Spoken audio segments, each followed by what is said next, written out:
First of all, this is a huge honor for me today to lecture to a good friend of mine for years who's been doing stress management.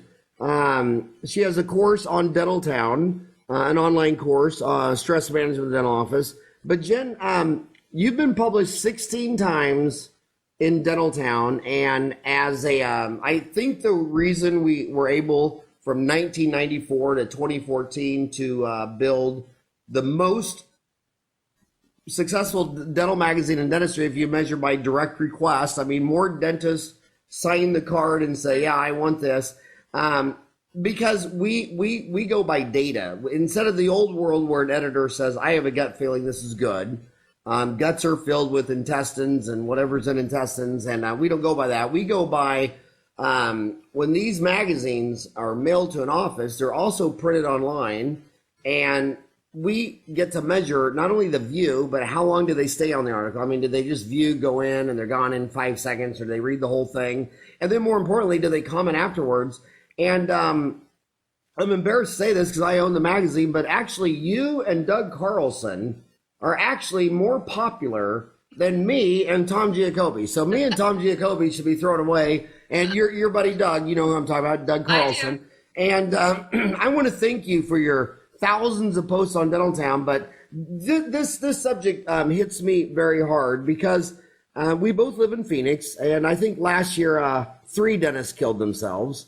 And I don't know if it's because I have a big brand name or I'm easily accessible, whatever, but I get the suicide call. I mean, I've never gone 3 months without a wife sending me an email and saying, what should I do? And I feel like they're lucky they contact me because I know what to say. I know the brokers. I know that you can't go through 6 months of recalls with no practice and that you have nothing to sell. Everybody's found a new home.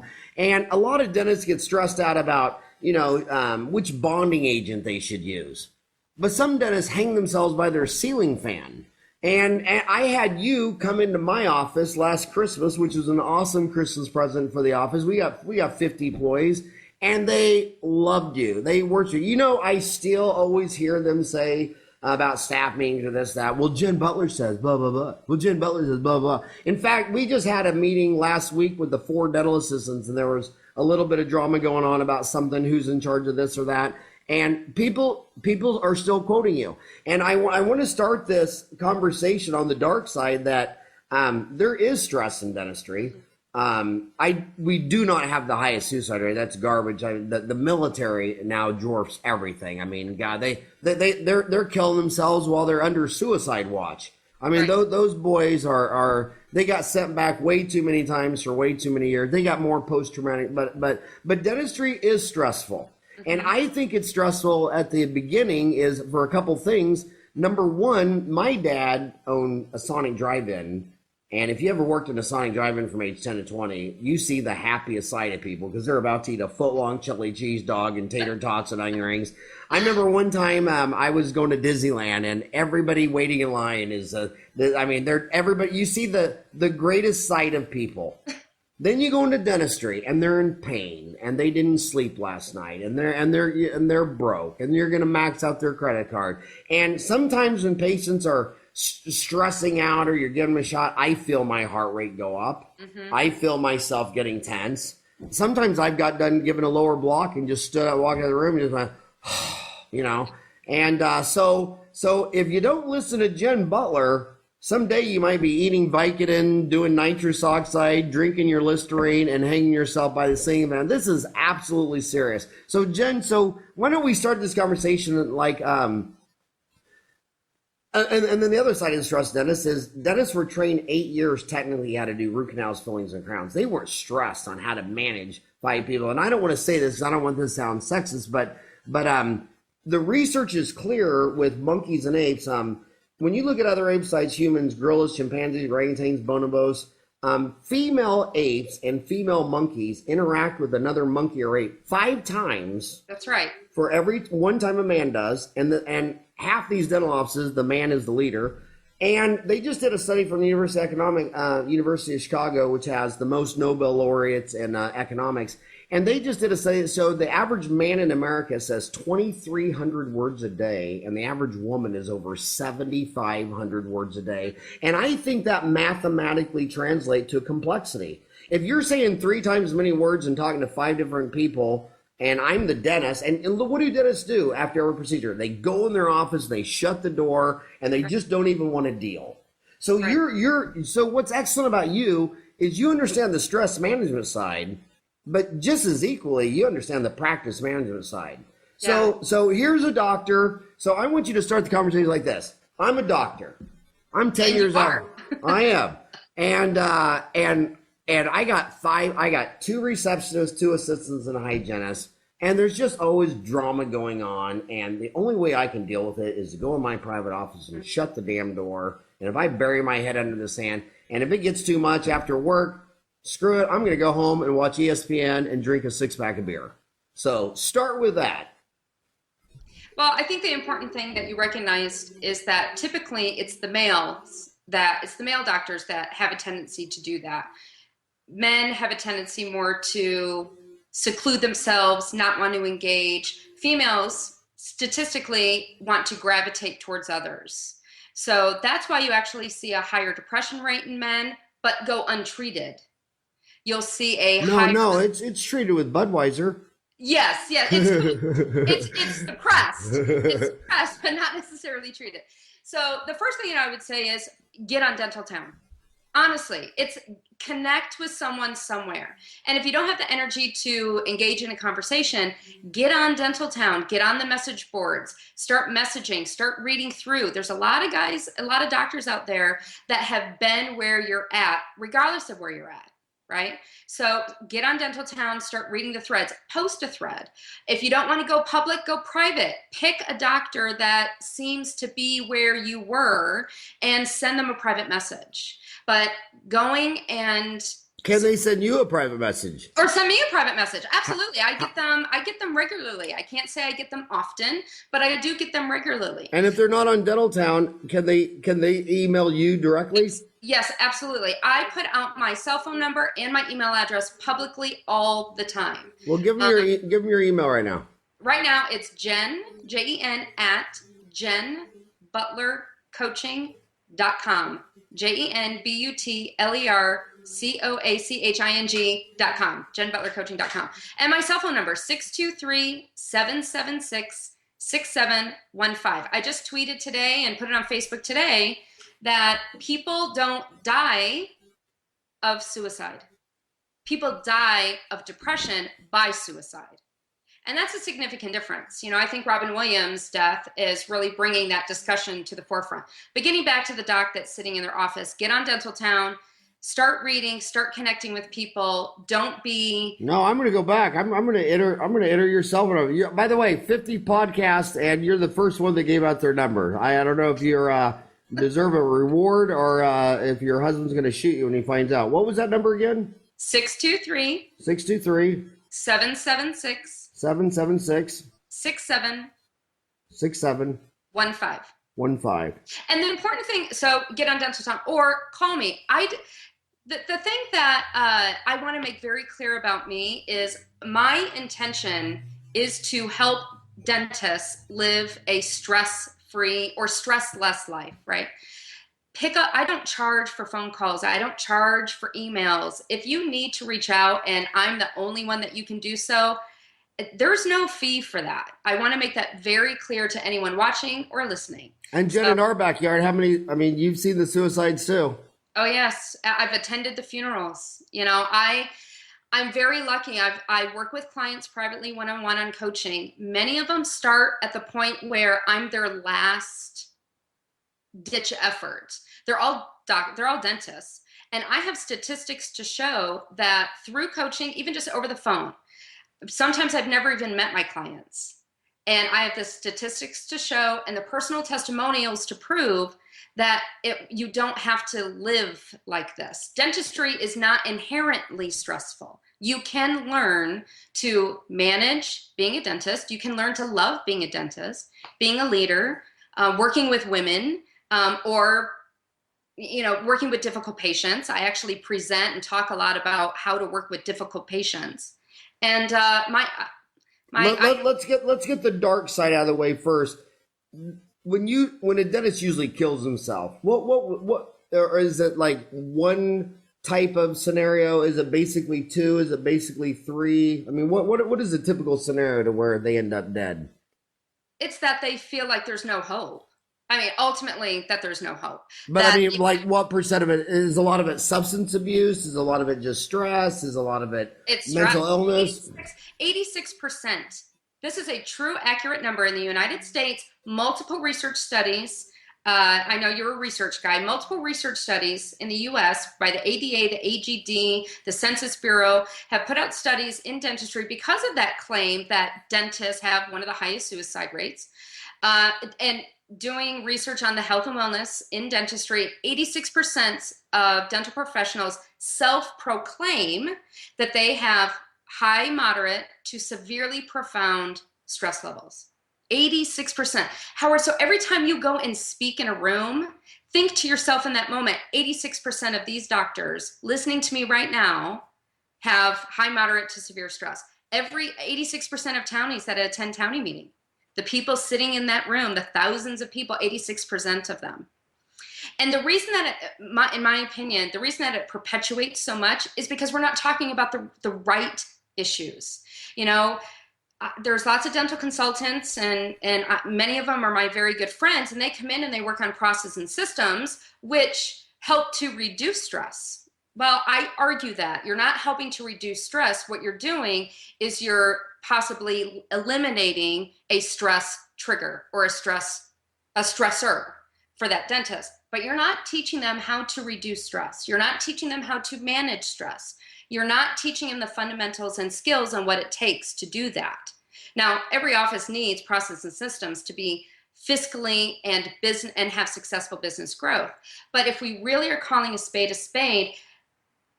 there are very concrete steps to stress management that doctors don't typically get from the professional partners that they work with. And that's important to know. You know, we need to make sure we're dealing with the root issue. And another problem with the male dentist is, you know, I went with Florida a game last night. I mean, males don't like to open up about the stuff. They like to show you what they did good. They want to show you the deer head with 12 antlers, That's picture right. they went to Hawaii or they're $1 million practice. They don't ever want to really open up about what's going wrong. Well, first of all, the male typically, I mean, we raise our boys to be the providers, right? Culturally, that's what we do. The boys, the men, they provide, they're the leaders, they're the head of the family. So culturally, male doctors already have that stigma. Now, on top of that, they're a doctor. So they're a fix-it person. They're supposed to fix other people. And there needs to be a sense of a strong ego, a confidence in order to become a doctor, to step into a room and say, you're in pain, I can take care of you. You know, there needs to be something in the ego that does that. And so when you have a male doctor that says, you know, he's preconceived to, I'm the leader of the family, I'm a fix-it person, I should be able to fix myself. You know, it's just a feeling. Why am I feeling sad? I should be able to fix it. I need to fix it myself. And so they have a tendency to seclude. They have a tendency to think that they can fix it themselves, so they don't reach out to anyone. And they're also very embarrassed to share with patients, their team, their colleagues, because by sharing, they think that that's a semblance of weakness and vulnerability. And then the last thing is, again, this astounds me, but over 60% of doctors, when asked, if you were to see a therapist or a coach, your license, it would have penalty against your license. Over 60% of doctors think that if they have any kind of mental health ding or taking any kind of antidepressants, and if people find out about that it will actually impact their license in some way. And that is just a total myth. Okay, so I'm gonna start playing devil's advocate with you. I'm a dentist, and oh yeah, I got stressed, but I don't have any more than anyone else. Tell a dentist how to think about himself if he thinks, no, dude, you got a lot of stress and you need help. Tell your viewers about things that they can look at to where maybe they do need to call you. Okay. That's a great question, because I firmly believe that you can't. One of the things that's important is that we have to know our stress response. Everyone has a different stress response. And so when we are well in tuned with our stress response, we can get ahead of the game, right? So like, I know when I want to go eat a package of Oreo cookies, I must be stressing, I must have some stress. So there are 4 things that really manifest themselves, especially in the dental practice. And the first one is a loss of energy. And this shows up in the dental practice by doctors not even wanting to go in on a day, so they'll cancel their whole day. I hear from office managers across the country about how they're struggling because their doctors will just cancel a day because they don't have the energy to come in the door. At that point, is that in treatment? Is that when he needs to go does he need to see a doctor? So let me get clear, because a lot of doctors, they're smart people, so they can rationalize anything. When you got 8 to 12 years of college, you can find some reference to rationalize anything. So if I just can't do it today, and I call in and I cancel, is that a you just crossed the line, buddy? Is that a you just crossed the line? And absolutely. And back to that office manager, I've been to many funerals where the office manager says everybody's bawling because they all knew what was going on and they did nothing. Yeah. So what if an office manager or a dentist spouse, or what if a dentist is watching this on his big screen with his spouse, and you just said, you just cancel a day? What exactly should that dentist do? Give them go see their medical doctor immediately. I am not a doctor, so I don't diagnose depression. I don't diagnose where people are at on that burnout scale. And the Maslow burnout inventory scale is the scale that the medical assessment that doctors will use to determine if there needs to be biomedical intervention. But I will tell you the one thing that culturally, if we could get away from the stigma of antidepressants in this country, that people don't need them. If they take them, they're weak. And get back to the biology of what antidepressants truly are, which is really when we have our chronic stress cycle stops the flow of serotonin, dopamine, and other hormones into our system that our body biologically and physiologically needs in order to function, just like insulin or just like thyroid, the T3s, the T4s. We need all of those hormones in order to function. Your doctor will determine if you need an antidepressant to help you with those hormone displacements. And did I just hear you say low thyroid is also an issue? Absolutely. Yes, as a matter of fact, hypothyroidism can lead to a side effect is that you don't produce serotonin and dopamine, and so a lot of people that have hypothyroidism often take antidepressants, serotonin uptake inhibitors. Not necessarily because they're depressed, but because their body doesn't manufacture the hormone. Okay, and we're still on number 1, lost energy, back down. I've never canceled the whole day. This doc's listening. Yeah. I've never canceled a day. What are some lesser than some other warning flags that haven't led up to canceling the whole day? So you make it into the office, and now you're looking at your schedule and you see patients. But now, instead of diagnosing dentistry, you do a lot of watches. Oh, we're going to watch this. We're going to watch that. This doesn't look too bad. We can reschedule. Rarely do same-day dentistry. There's no sense of urgency. So, and the team, what's great about office managers and dental assistants is they will see the pattern. They know their doc, would be right on top of doing an anterior root canal, or they'd be right on them to diagnose SRPs and get them into the hygienist chair, or composites, or the team sees the spiraling of the doctor. And oftentimes they will approach the doctor lightly. Hey, doc, are you sure you're okay? Hey, doc, are you sure that's a watch? But it's the doctor, it's the leader, it's the owner. So they don't want to cross any lines. But what if the office manager, assistant hygienist loves their doctor or the spouse and they're not getting through with him? Should they call you? Oh, absolutely. At that point, give me a call. Many, many, many times I've gotten a call from a spouse or an office manager or an email from a hygienist who really partners clinically with her provider and saying, can you reach out and talk to my doc? I talk to docs all the time, weekly, just giving advice, just trying to hook them up with additional tools and resources, free within their local community, so all the time. So canceling the day would be the big one. No same day, low energy, watch instead of fixing. Any more low hanging fruit there? You want to move to number 2? Well, the other thing is a lot of forgetfulness or the slowing of loss of concentration. So if a doc typically has like a 10, 15 minute crown prep and all of a sudden they're turning into 25, 30 minute crown preps, if appointments that typically will take them 20 minutes, to do or 10-minute composite is now turning into a 45-minute composite, so the lengthening of procedure times is an indication that the doctor might not have the concentration necessary to complete the procedure, or they have a forgetfulness, meaning they have to look at x-rays multiple times, they might have to look in the mouth multiple times, you can tell when a doc is kind of losing their focus by the sound, almost by the sound of the drill, where the drill starts and stops quite often instead of a nice steady flow. And there's not a team that I haven't talked to or met in office that won't tell me, we knew something was wrong.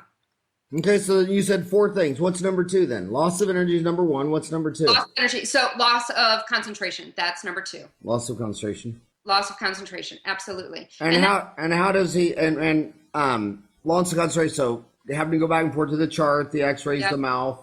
Yep. And the reason I like to go details is because again, I've said for 25 years, man, if you're a doctor of anything, law, medicine, you can rationalize anything, can't they? Yes. Oh my God. They've read too many books. They've always got an argument for denial. And so let's go back to facts. That doctors were sent a survey and were asked, would you ask, in the face of struggling, in the face of being completely stressed and losing your practice, would you ever ask for help in the means of hiring a consultant or going outside and asking a colleague or hiring a coach or something like that? 75% of doctors said they would never ask for help. 75%. That is an astounding number. That they would never even reach out to anyone. Now, Jen, is that also because what percent of dentists would you say are introverts? Is that also a theme with introverts? Like what percent of dentists do you think are introverts? Oh, I would say them. I don't know that number, but I would say the majority. Okay. I certainly would say the majority. Is this also a comorbidity problem because they're an introvert and they're a dentist? Or No, not necessarily, because extroverts might tell a lot of people. Introverts might go to a study club and share with their study club group. Introverts would share one-on-one. So they would share with at least one other person. But we're talking about they wouldn't tell anybody. That's 75% is an astounding number. And what percent of for the men, what percent of their wives would you say they know, they just are in denial? I would say 100%. The wives that I talk to, and when I work with clients or when I go into offices, I like to talk with the office. I ask to talk with the office manager and the teams and the spouses, whether it be a husband, wife, partner, girlfriend, whoever is your significant other. Because going through stress management, if you have some depressive issues, if you are indifferent, if you're in burnout, if you're in denial, you need a supporting network. And I like to be able to give the their immediate network support and give them some information. And another thing, don't you also think a lot of dentists, when their world's collapsing, they just think if they just built the $1 million practice and just had more money, it would solve everything. Absolutely. And that's just chasing the disease. That's right. It's suffocating the disease. It's burying the disease. But that it will always come out. Always. It's like an infection in it's like a doctor looking at a patient who has a small infection, but the patient doesn't feel any pain, and saying, hey, that's going to hurt you someday. Or you have a small cavity, Oh, it's small. I don't want to deal with it right now. Okay. But you know that cavity is going to turn, it might take years, but it's going to turn into a painful abscess, right? It's the same thing with stress management. We can't see the sore, we can't see the infection, we can't see it, but it's there. It's like, I always equate it to periodontal disease. Patients can never feel it, but there's an infection going on. Okay, so what would number 3 and 4 be? What's 3? So forgetfulness. Okay, loss of concentration was 2, and Yes. 3 would be forgetfulness. Yes. Now, you talking about the song Forget-Me-Nots or forgetfulness? And what was 4? Forgetfulness, loss of focus. Okay, loss of focus. Okay. Yeah. And yeah, and I also think another comorbidity is they think, well, if I'm a doctor and I'm successful, how could there be anything wrong with me? Right. Answer that. Answer.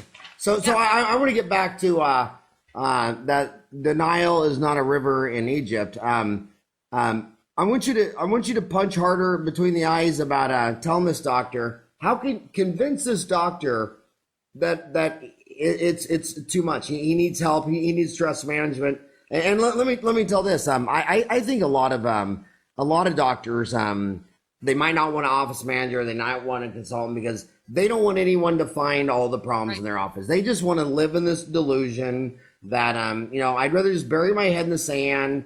I'm afraid if a consultant's going to come in, this is what they don't want to hear. This is the most unorganized office in all of Alabama, and you're a loser. They'd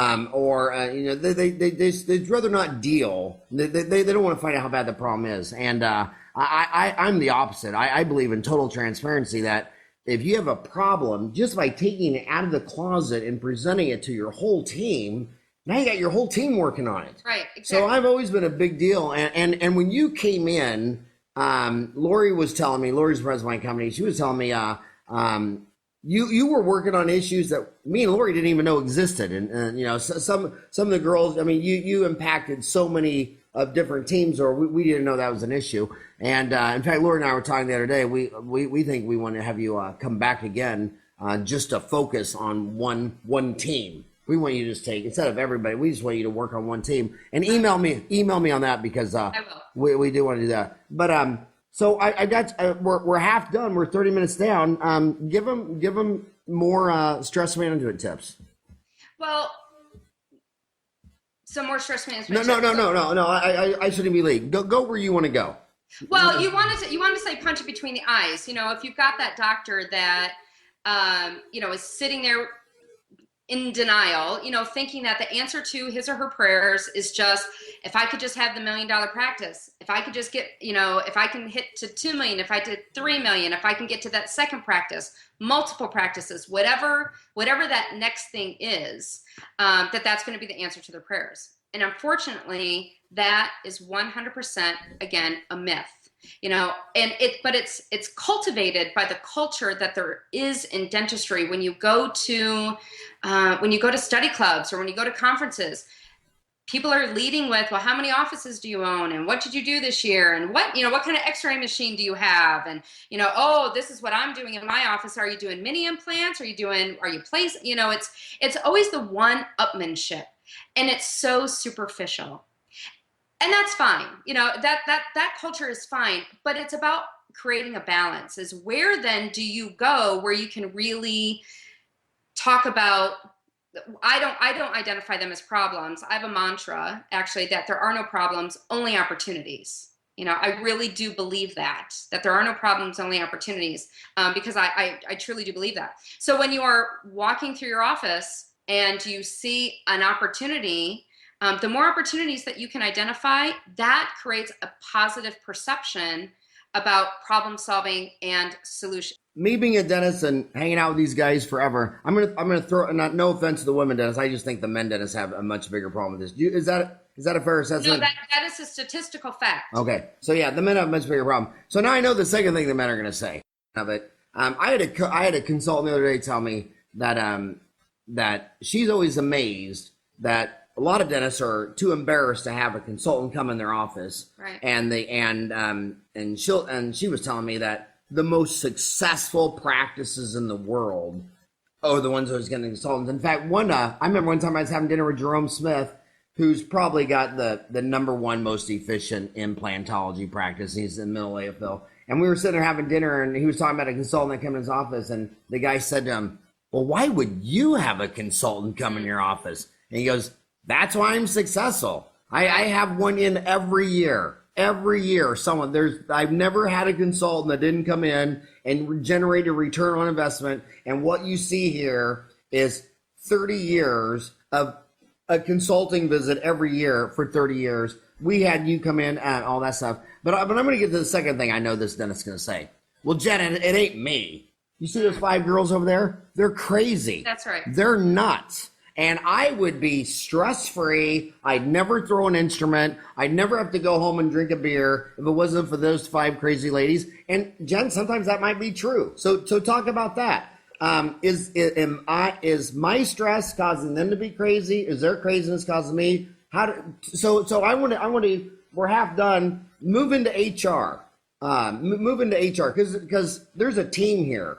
Yeah. And I'm getting ready to have a crazy party next week because my sister's getting married. So I'm going to have the honor of having all 5, my mom, 5 sisters, and my brother in the house. And that's always a crazy day. And, so how much of the crazy is cost from staff versus dentists? How do you know the difference? How do you deal with the comorbidity of crazy staff versus crazy doctor? So talk about the HR. Well, staff, team issues is the number 5 stressor in a dental practice. There are top 5, and the team issues are. And it is number 5. It's number 5. Okay, then you're gonna have to go through. Oh, I mean 5 after the 4 you just gave me. No. Okay, this is a different list. Okay, now you're gonna have to go through all 5 to get to. Okay, that's fine. So the number 1 issue is time pressure. The number 1. Okay, what is this list called? This is the top 5 stressors in dentistry. Top 5 stressors. Number 1 is time. Time pressures. Always running late, concerned about running late, having too much time on their hands because they don't have enough patients on their schedule, too many patients on their schedule, working too much, not enough time at home, too much time at home, not time. So just time in general. Second is patient demands. So that patient it's too cold, it's too hot, they want nitrous, they want gas, they need a bill, they have complaints. So just patient demands. Uncooperative patients is number 3. So children, patients that are older, patients with significant sensitivity, so those types of patients, uncooperative. High fear patients. High fear patients is in that group as well. Then number 4 is the aches and pains and the concentration that dentistry requires. Over 92% of dental professionals work in some sort of pain every day. And then the 5th one is team issues. That's yeah. So did you want to? Can we go to 5, or do you want to go back and talk about 1 through 4? No, it's up to you. But I'd like to skip the first 4 and go to 5 because it's my belief that the most complicated part of a family or a business is the people. I just think people are amazingly complex. In fact, I think it's amazing we went from living in a cave to landing on the moon. How did these crazy monkeys ever get to the moon? They're crazy. When I'm talking with a capital K, and I know I'm crazy, we're all crazy. And and everybody is complex. Like there's areas of your brain that might just be perfect. I look at a brain as a bag of ping pong balls. And you might have perfect ping pong balls in this category and like maybe tennis and root canals. And you might have missing ping pong balls in others. So I like to talk about HR because I think if you have the right team and it's harmonious and functional, it makes everything so much easier. So here's the thing. This is a test that not a test, but here's an activity that a dentist can do. Look back. And on those days that he or she is out of the office, but I know you're focusing more on the male. So the day that doc is out of the office, how does the team function? Does work get done? Does AR happen? Do patients get scheduled? Does the daily business, does the mail get opened? Are there fights? Is there drama? Now let's bring back in the doctor. How does it look when the day that the doctor is there? So that's a great activity to do, to And really can kind of I add one thing to that? Yeah. I can't even count how many times in 27 years where someone was gone for their week vacation, and it took about 3 days for everybody to stand around and say, God, I've been wondering why these have been the 3 greatest days in the last year. And then finally I realized because crazy is on vacation. And I'm talking about associate male dentists, and I'm talking about female staff. And that is a great eye opener. Like, God, that was the best week I've had this year. Absolutely. And I think it was because that person was on vacation. Absolutely. Well, and when you look through Dental Town, or when you listen to some speakers, they say, fire quick, don't tolerate staff that is crazy or doesn't work hard or whatever. I'm not necessarily a proponent of fire quick. I'm a more, let's fire right.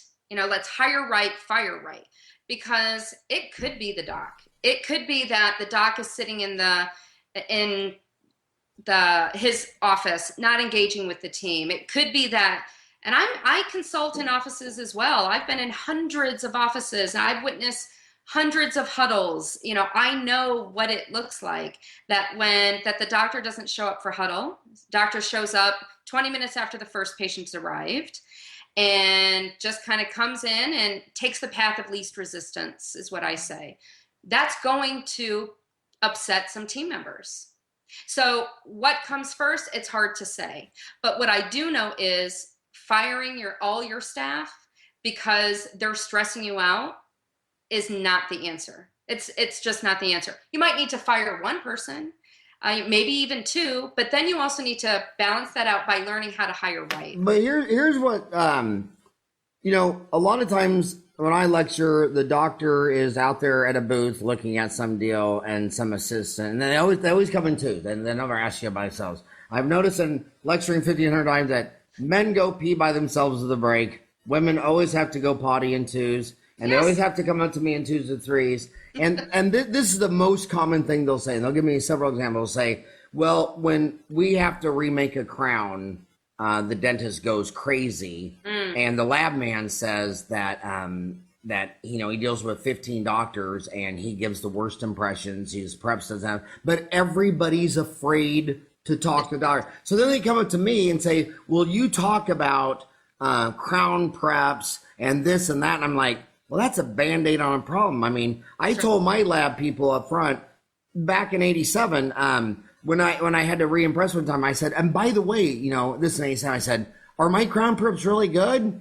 And they're just afraid because they're afraid if they said, no, dude, you graduated a month ago and you're horrible. And I said, I want honest. I want honesty. And they said, well, you need to come down here. And then I started looking at the preps. So I think a lot of the problems is, or I'll ask you because you're more expert in this, what % of the problems don't come out in a staff meeting because the staff doesn't feel safe to communicate to the doctor, or might have fear that if I say this, the repercussion is, well, there's the door. What I think becomes a misperception is that intimidation and fear to elicit that response in somebody needs to be that you call them names, or that you yell, or that you stomp down the halls, or something like that. And that is not the case. Intimidation and fear can be equally created in another individual by just not talking to them, by walking down the halls and not addressing them, by not showing up for huddles, by asking why questions. Asking why questions elicits fear and intimidation because just the semantics of the word why in the English language requires the other person to justify and or defend. Doctors, being analytical and fact finders, they gravitate towards the why questions. So when you're talking about complexity in people, you're absolutely right.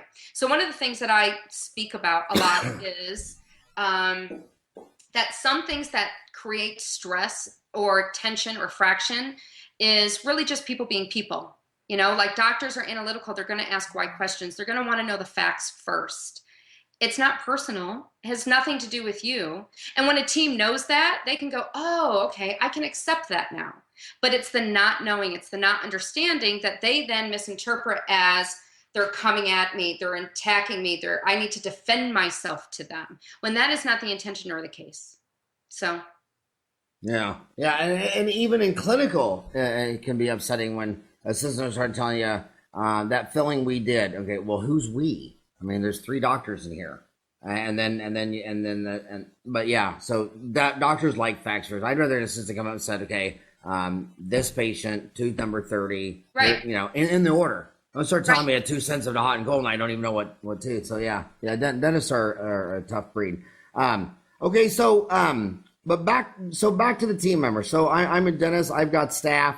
What do you do? Here's a common scenario. I'm in a small town, Jan. So we always think of, I always think of 2 different Americas, and there really are. There's multiple different Americas. I like Europe. I like to think of the United States like Europe because no one in Europe would compare Turkey to Germany or Spain to Portugal or Italy to France. They're just and you can't compare Louisiana to San Francisco or Anchorage to Wichita, Kansas. America is a dozen different countries flying under one flag.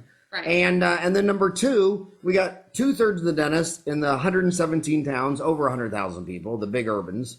And then we got the other third of the dentists in 19,022 towns. And this is what the dentist tells me all day long. Okay, Cherie's been here 12 years. Mary's been here 17 years. They hate each other's guts. They're at each other's throats all day long. And I swear to God, if I fire one, 4,000 people are going to know it tomorrow. And then the rumors are going to go. And God, give me a beer. Right. What do you do for that guy? Yeah. Right. So first of all, it is about taking training in communication. Feelings are irrational. We can get over feelings. The words "I'm sorry," "I forgive you" have a lot of power behind them. It's almost like a magic eraser sometimes with people with the words "I'm sorry." I didn't mean to. Our own sense of responsibility in a relationship. But I'd be hard pressed to ask or find a dentist that actively pursues taking training and even taking their staff to trainings that involved in communication, team building, problem solving, those more soft skills per se when it comes to business. A doc will certainly pay a consultant to come in and do process and systems that are going to make them more money, get case acceptance, do more high production, how to sell implants, something that has a tangible price tag. But when it comes to those ethereal soft skills approaches to team building, it's difficult to track the ROI on that. Doctors are not necessarily inclined to invest in those, even a Townie meeting or any kind of or WRDC meeting here in Phoenix. And tell me this on your 16 articles, which every single one of them, afterwards the message board just lights up. I mean, there's more comments and replies after all your stuff, and because we track all that stuff, and it's frustrating when you're the owner of the magazine and you're third behind you and the other bald guy Doug, and so in fact I always joke, I say don't publish any of her stuff. I want to be the winner that month. But would you recommend should they start maybe a Friday where they read them together? Would you want them to read them individually? Is this a team project? Because I like to do a lot of luncheons where, we just send someone get a bunch of pizzas and some sandwiches, and we'll just spend of the hour. I know they got to check their Facebook and call their kids. Mm-hmm. So on a luncheon like that, I'll just say, I'll buy lunch and I just want half your time. So 15 minutes into it, go check your Facebook, do whatever. Let's talk for 30, and then you got 15 minutes to go play. I'll buy lunch, whatever. Do you recommend reading your 60 articles individually or together in a luncheon to decide if they need to call you and bring you in, or if they don't have a problem, or where to go to get a diagnosis and treatment plan? Yeah, absolutely. Reading the articles is a great start. I also blog. But together or individually? Together. Absolutely together, because you know what? I hear that a lot with docs that say I have a team issue, but I buy them lunch once a month. I was like, okay, well that's great, but what do you guys do at this lunch? And they talk about the things that they feel comfortable talking about, and they ignore the elephant in the room. So buying lunch or having lunch with your team doesn't address the issues. You have to plan on, okay, once a month or even once a week, or actually what I do is and I'll be happy to provide it free. Actually, I think I have it at my website, but we can attach it to this Skype if you have that capability. Is I have a what I call a business agenda. I don't call it morning huddle. I call it a business outline to kind of have that. I like it patient-centered, business-oriented, where it actually talks about the first 3 things they talk about is what team communication, miscommunication happened yesterday, what worked well for the team yesterday, and how are we going to overcome anything today. So the first 3 things that they talk about are around team, because if the team doesn't communicate, it doesn't matter how many patients are in that building. Right? And why I think it should be a team is because a lot of times in my seminar, I try to make it interactive as possible, draw these guys in the deal, and I'll say, raise your hand if this is not an issue in your office. And I'll say something, and the doctor raises hand, and then all of a sudden the assistant will take her napkin and throw it at his head.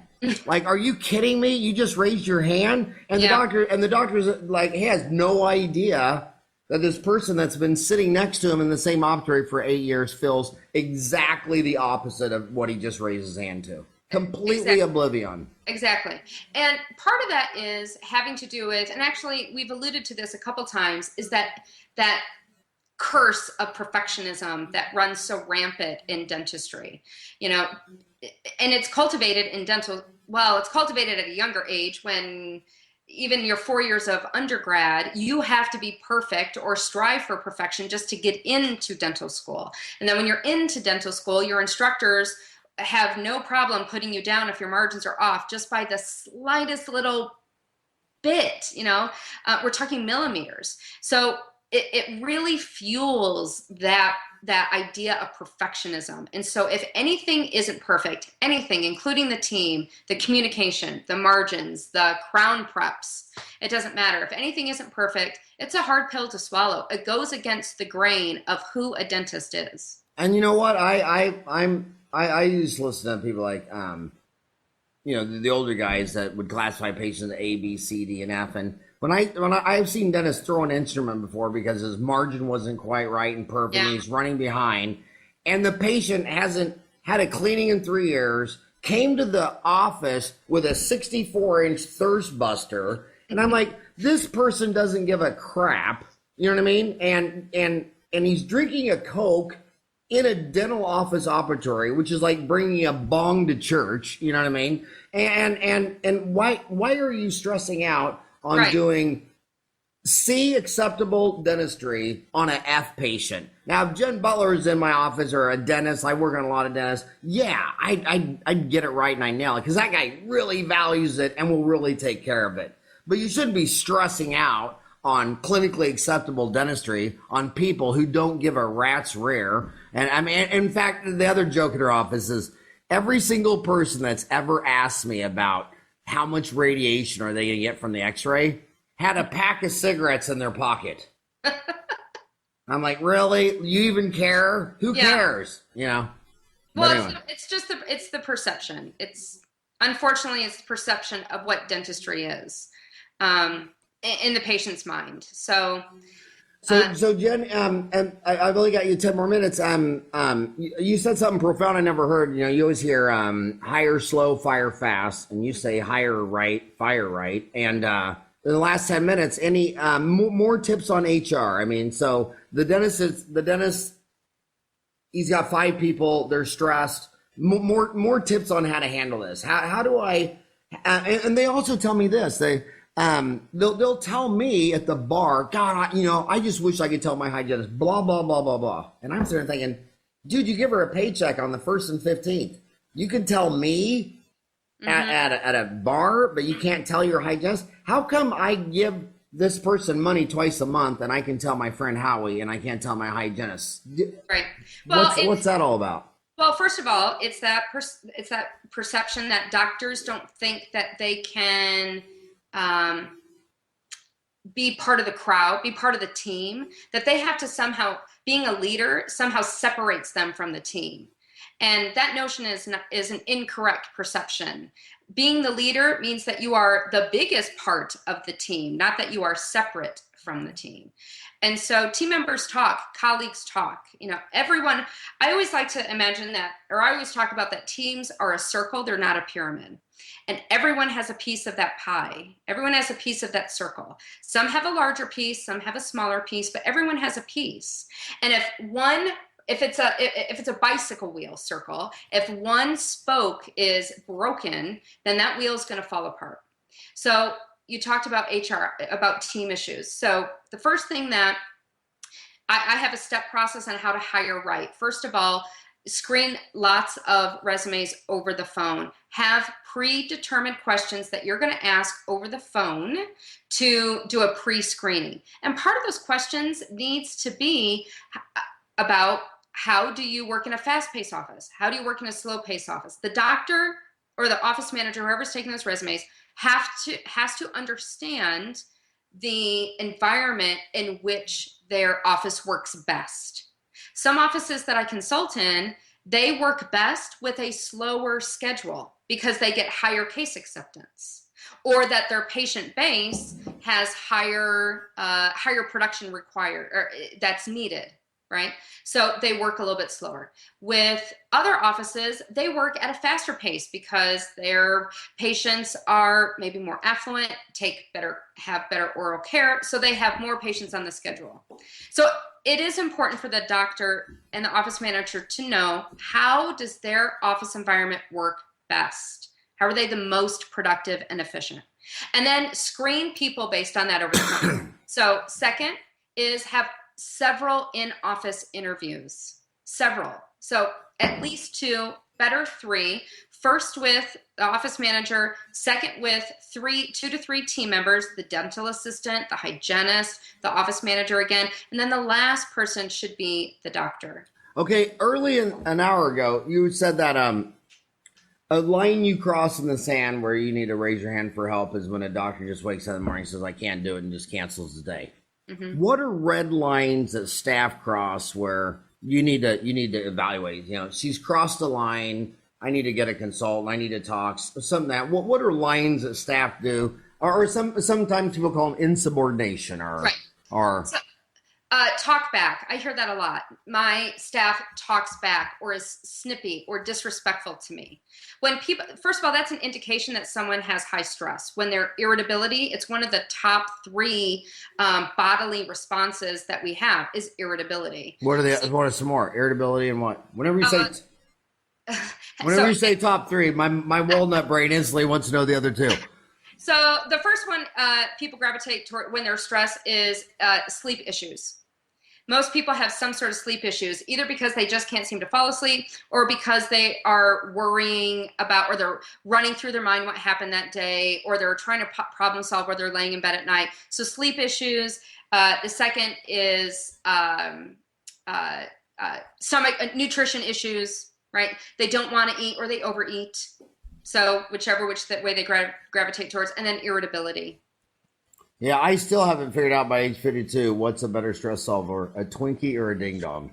I'm always, so I just eat both. You're not quite, oh, there you go. See, problem solved. So more red lines, irritability. So the doctors are complaining they're talking back, they're snippety, and some assistants, their response is the cold treatment. That's right, or they don't talk. Yeah, I'm just not going to talk to you. That's right, I'm not going to talk to you. Okay. Or the other one is that they're emotional, they cry. Let's be honest. Women have a tendency to cry more freely and more publicly than men do. And do you think that's physiology, anatomy, or just culturally shaping? It's culture. Every human cries equally at birth, right? All babies cry the same amount, toddlers.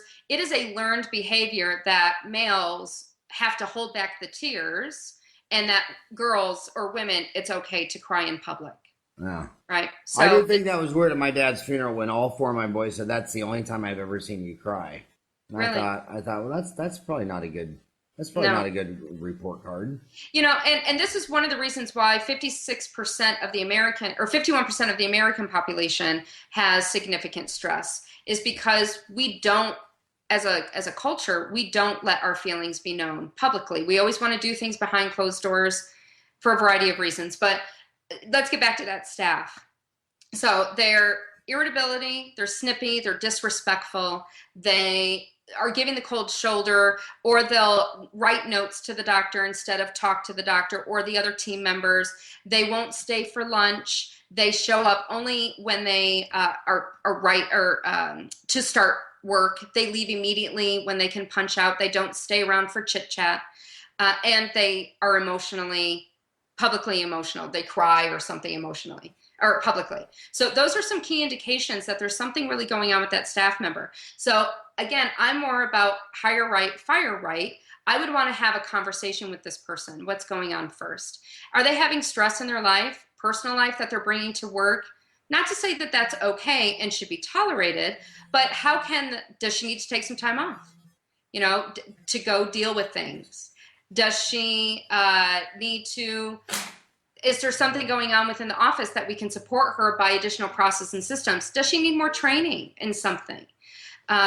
Going to training, I've heard I've heard you talk about it. I've heard lots of other speakers and consultants talk about it. I've heard, I just was listening to a CD by Jay Geyer in a doc's office the other day, where he was just hammering, when there's issues, when there's problems, when there's opportunities, the one thing that people typically don't do is get more training. But the one thing that they should be doing is getting more training. So, and there's lots of great consultants. There's myself. I work one-on-one in offices around team and communication. I've written about it. Hey, excuse me, I'm talking here. It was just an article we published last month or the month before that did really well. And I know it's had a couple reprints as well about how do you talk to your staff. So there are definitely. And I want to do your close, and then you only got 3 minutes. But I just want to say this to doctors. I think Mark Cuban might be everyone's hero. He became a billionaire. He bought the Mavericks. They did good, and now he's on Shark Tank. Right. And he says something all the time that's so profound for dentistry. Someone, when they're presenting their Shark Tank, they haven't even done their homework when they say this from Mark Cuban. They talk about their exit strategy. Mm-hmm. And Mark Cuban says, dude, if you got an exit strategy, your heart's not in this thing. Right. And I always hear all these dentists talking about how, I want to retire by 55, or I want to get out of there when I'm 50. And they're talking to your very good buddy and the guy I loved it, Doug Carlson, about how much money do I want to have to put away to get the hell out of here and retire, and blah, blah, blah. And I always think, God, the happiest dentist I know, we're still practicing at 80. And when I look at the retirement plan, if you just worked 2 days a week from 60 to 70, that 2 days a week income would be more money than you could ever have interest off a pension plan. And so I always think, if you want to retire, something's wrong. And if Jen Butler can change us around, like a guy said to me just last week, he said, Howard, I would rather be taken out in the backyard and beat with a belt than do a molar endo. And I said, dude, they're called endodontists. Okay? Yes. Don't do molar endo.